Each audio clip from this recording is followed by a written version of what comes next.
confusion, but how you tear your world apart. And every time I try to tell you. Alors pour trouver son entreprise, il faut se faire aider. Alors aidé par toutes les bonnes volontés que l'on a autour de soi, mais qui ne sont pas forcément toujours de bons conseils, parce que chacun a son idée arrêtée. On aura tendance à avoir à peu près autant d'avis que de personnes que l'on va interroger.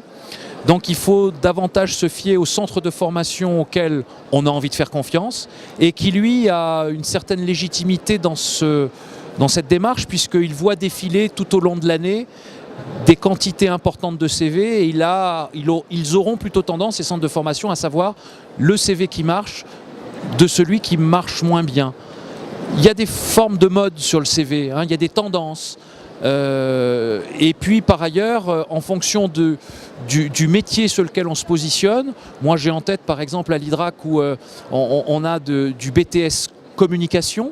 Eh bien, sur une jeune fille qui postulera dans une agence de com pour faire un BTS communication, elle va pouvoir se permettre des libertés dans son CV différentes de celui qui va postuler sur un poste de technico-commercial dans l'industrie. Alors je pense qu'il faut être audacieux.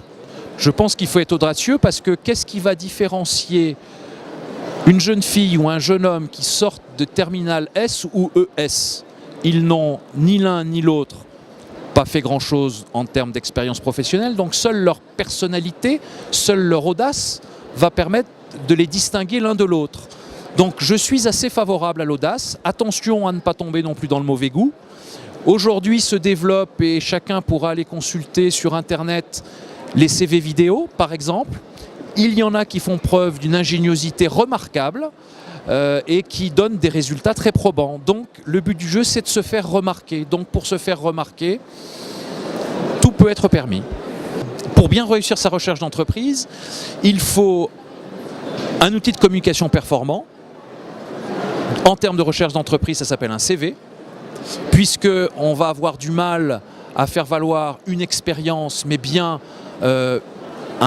on représente un potentiel, donc c'est son outil de communication, de marketing, donc indéniablement premier élément. Deuxième élément, bien cibler sa recherche, savoir à qui on s'adresse nominativement, bien identifier ses cibles, parce que je ne m'adresse pas au patron d'une TPE comme je vais m'adresser à la DRH d'une grande entreprise qui va certainement avoir un cycle de recrutement très établi et peut-être plus complexe.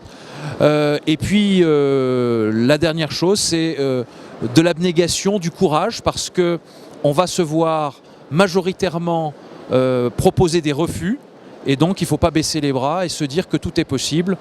Juste un chiffre, il se fait à peu près entre le mois de juin, juillet et septembre 500 contrats par semaine à Lyon d'alternance. Donc tout est possible.